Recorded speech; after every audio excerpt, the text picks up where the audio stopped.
I know you started playing in a rock band. What determined you to go to drum and bass? Drum and bass made us go to drum and bass, really. It was a long time ago that we were playing. Yes, I know. and this, yeah, different drugs. We never went fully drum and bass in a way. No, it's we just added that in, and it's not just those two things either. It's rock and drum and bass. You know, we tried to include hip hop and dancehall and dubstep, and rock music is such a small word for such a big amount of music. I mean, that can mean anything. So we try and include everything really, but I suppose it's just our love of technology that made us turn into more of a dance act. What do you think about this new trend with dubstep? It's becoming more popular every day.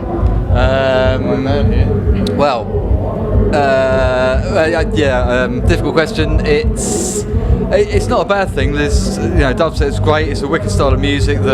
What is brought to production and sound design and kind of all the geeky parts of making music is great. It is kind of super saturated now with producers. Maybe there's hundreds and hundreds making very similar sounding music, and it's only really when you kind of get the real standout producers that it's kind of all worthwhile, that the whole dubstep thing. But it's great for, dance music is more and more popular, and that's obviously it's got some bad sides to it, but on the whole it's a good thing for most people who are involved in music in some way. So.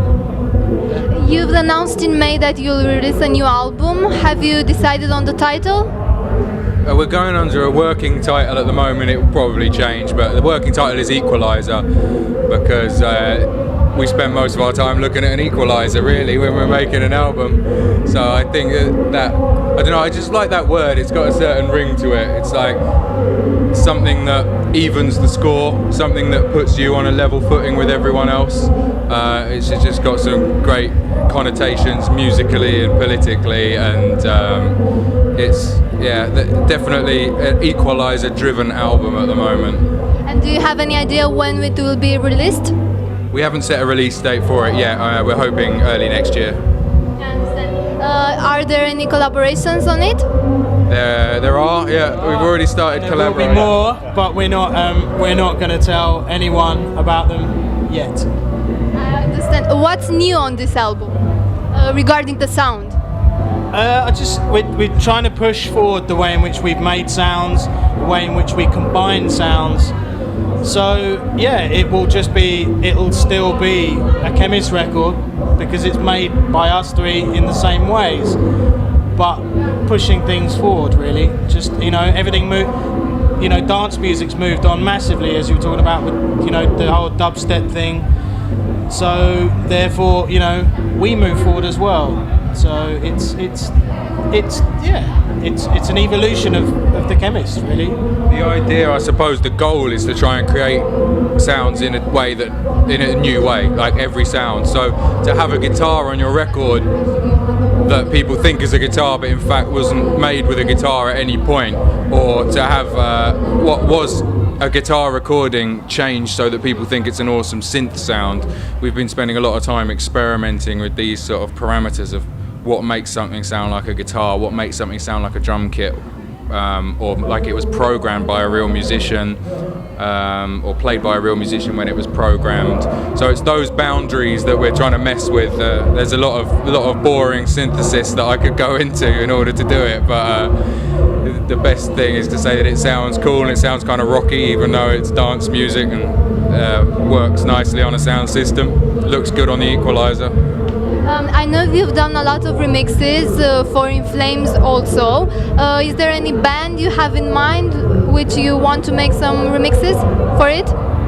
Oh, anyone? Who do you want us to remix, Matt? There's a wicked band called Monuments. I reckon you could remix that.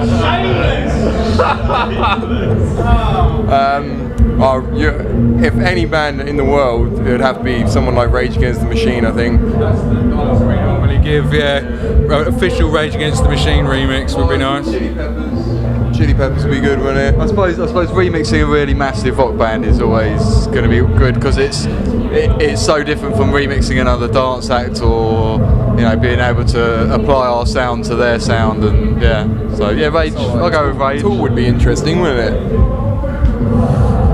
Tell me, what do you love most about performing live?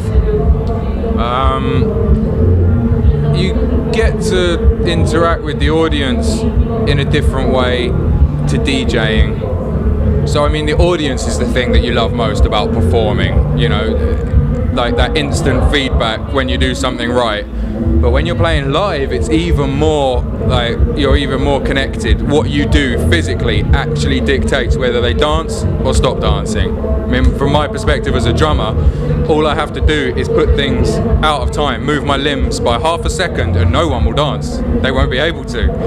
So the opposite of that is absolutely nailing it, and when everyone does it together, and it's we've done it before and it's all practiced and we've seen it work before, and you all hit it and everyone goes crazy, you're like, yeah, I made that happen. And it's a really good feeling.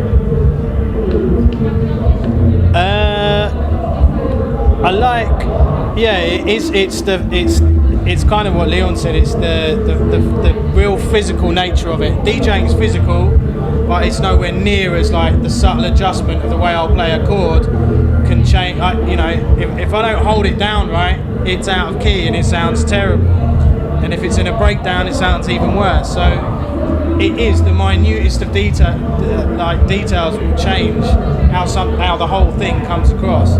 So I guess you could say it's kind of more pressured in that way, but in another way it's kind of more immediate. It's a different thing. They're both cool, but there is something unique about playing live. Yeah, and it is really live with our band. I mean, it's not entirely live, but if we stop playing, the music stops and the people stop dancing. It's not miming or anything like that. It's we really are playing. So it's kind of how music was meant to be performed, I think. Anything to add? It's kind of hard to hear what you're saying, but I quite like being able to play, when you play live, being able to play songs start to finish and just being like, this is the song, like this is what it's going to be like for 5 minutes, rather than DJing and being like, oh god, this has been playing for 2 minutes. The kids already look bored, kind of thing. Sorry, that's a bit derogatory, but there's something nice about being able to go, this is a song, we're going to play it, the intro, and you're going to hear the first beat and you're going to hear the last beat, and not you're going to hear the drop and then the next drop, and then, so I quite like that. Okay, I know that you were compared with Pendulum. Did that affected your identity as a band? Who? Who? Pendulum. Someone asked this earlier. Yeah, we don't know who they are. I think we said they're guys. They dress in black and very serious. I thought they made house music, didn't they? Yeah, I think they do make house. Actually, I don't even think they're together anymore. Who did that tune? No, there's a couple of them in a thing called is it Party something. Something. Oh, Knife Party. Knife Party. I don't think we sound anything like Knife Party. Yeah, they're cool. We don't sound much like them though. They kind of do like electro. Something like Knife Party. Well, thank you. And it's bad that you stay only one day here. Yeah, I know. We really want to stay the whole time and see all the bands and just soak up the sun and No atmosphere. one told us the weather was going to be so nice. We'd stay all week, really. Yeah. Should do. Is it safe to swim in the river? That's a no. We were getting really hot and we thought we'd go for a swim in the river, but clearly it's not that good. Thank you, and have good luck, and I can't wait to listen to your new album. Thank you. Thank you.